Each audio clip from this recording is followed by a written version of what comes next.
So we've harvested all the garlic, very happy with the results in which we got. We had 75 plants. Some we had kind of on the small side, many we had on the larger side. That's a good sized garlic there.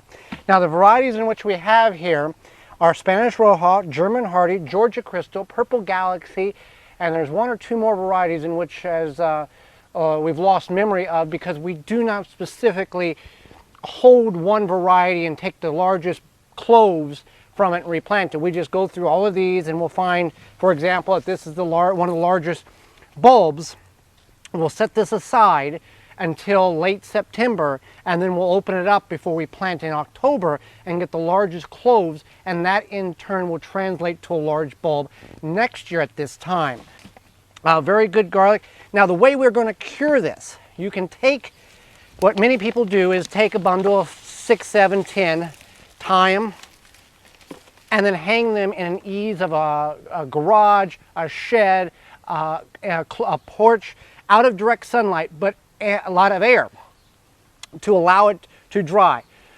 Vertically, it's hung because then the energy from the top portion of the plant will drain into the bulb to add more flavor to the bulb. These are not hot as in spicy, but intense in flavor, unlike any garlic you've ever had from the store.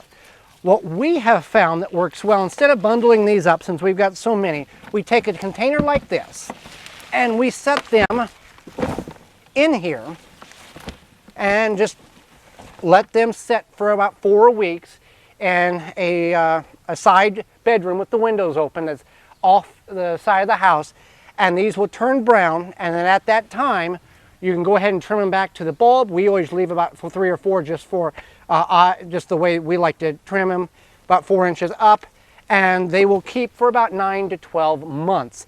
Past that time they begin to dry up inside of the bulb and they lose a lot of viability in flavor, and they're just not good to cook with. So try to get them used up.